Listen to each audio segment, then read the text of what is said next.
Salut à tous!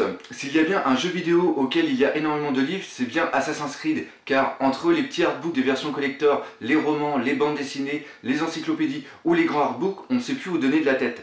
D'ailleurs, ça serait peut-être sympa de vous faire un petit dossier là-dessus. Mais revenons à nos moutons moussaillons, car aujourd'hui on va vous parler d'artbook et de pirates avec The Art of Assassin's Creed 4, The Black Flag.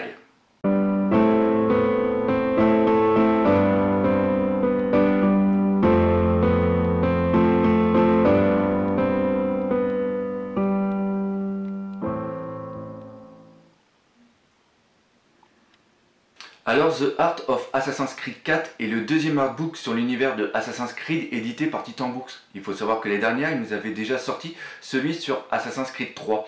En plus, Titan Books a l'habitude de faire des artbooks sur les jeux vidéo. On leur doit entre autres ceux sur Halo ainsi que Dead Zone. On peut ainsi dire qu'ils ont une certaine maîtrise dans cet univers. Au niveau de son aspect extérieur, il n'y a absolument rien à redire. C'est un artbook de grande taille, il est d'ailleurs au même format que celui-là sur Assassin's Creed 3 et en plus la couverture est rigide. Quant à l'illustration sur la jaquette, elle est parfaitement dans l'ambiance du jeu et en plus le titre est parfaitement discret et ne vient en rien gâcher l'ensemble.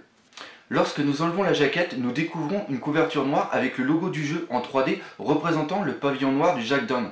D'ailleurs, je pense que certains vont préférer la sobriété de cette couverture à l'illustration qu'il y a sur la jaquette. L'artbook commence par une vingtaine de pages dédiées à la firme Abstergo. On y découvre les recherches qui ont été faites du point de vue architectural, un mélange entre le style gracieux d'un voilier, de l'espace et de la végétation de type tropical. L'intérieur des bâtiments y sera aussi dévoilé ainsi que le nouveau système Animus. Par contre, cette partie sera la seule sur la période contemporaine car le reste de l'artbook sera consacré au XVIIIe siècle, l'ère de la piraterie. Alors tout commence par une partie dédiée aux personnages, nous y verrons toutes les recherches effectuées par rapport à ceux utilisables pour le mode multijoueur, ou encore le personnage principal Edward Keway, les pirates comme Barbe Noire, ou encore pour terminer les Templiers. Ce qui a commencé à me surprendre dans cette section, c'est le style graphique utilisé. D'habitude dans les artbooks de jeux vidéo, nous avons plus l'habitude de voir des dessins lisses, ou alors de la modélisation 3D, bref quelque chose de net et précis. Or ici, malgré que certains dessins suivent ce style conventionnel, il y en a d'autres qui ont été faits comme des peintures avec un côté flou et en mouvement que personnellement j'adore. La partie suivante sera la plus importante, d'une part par rapport à sa taille, plus de 100 pages, mais aussi par rapport à la qualité des illustrations que nous allons y trouver. En effet, nous aurons énormément de dessins de recherche par rapport aux décors qui nous dépeindront la vie des Caraïbes au XVIIIe siècle, et cela au travers des ports, des criques, des villes ou encore des temples incas pour ne citer que.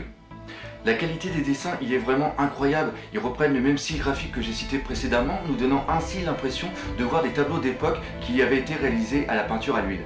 Seule la présence des textes et leur lecture nous rappellera que nous sommes bien dans un jeu vidéo. Il est d'ailleurs bon à signaler que ces textes sont judicieusement placés et ne viennent en rien gâcher la beauté de cet artbook. Ils nous permettent aussi de voir qu'une très grande importance a été apportée à la recherche et à la conception de cet univers, ce qui d'ailleurs n'a pas été une mince affaire compte tenu du gigantisme de celui-ci. On ne peut pas parler des pirates sans parler bien sûr de la mer des Caraïbes et de ses navires. La fin de cet artbook leur sera justement dédiée. Nous aurons tout d'abord une première partie consacrée aux voiliers et aux bateaux pirates, où on aura tout d'abord une double page nous montrant les plans détaillés d'un bateau pirate, puis nous verrons les différents bateaux que nous rencontrerons durant le jeu, comme celui du pirate Barbe Noire, le Queen Anne Revenge. Vient ensuite une partie intitulée Bataille navale. Encore une fois, nous aurons énormément d'illustrations vraiment superbes qui nous font penser un peu aux tableaux que nous pouvons voir parfois dans les musées où tout n'est que fumée, feu et explosion.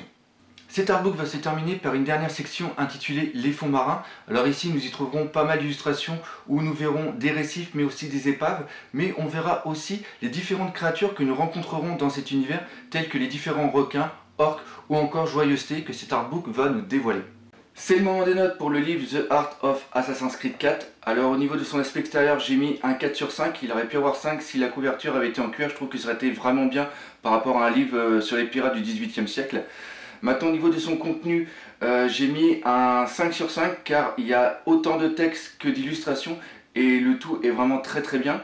Au niveau maintenant de la mise en page, là aussi un 5 sur 5, car vraiment tout est harmonieux, les textes ne viennent pas gâcher les images, et la plupart des images sont en pleine page ou sur double page, c'est absolument superbe.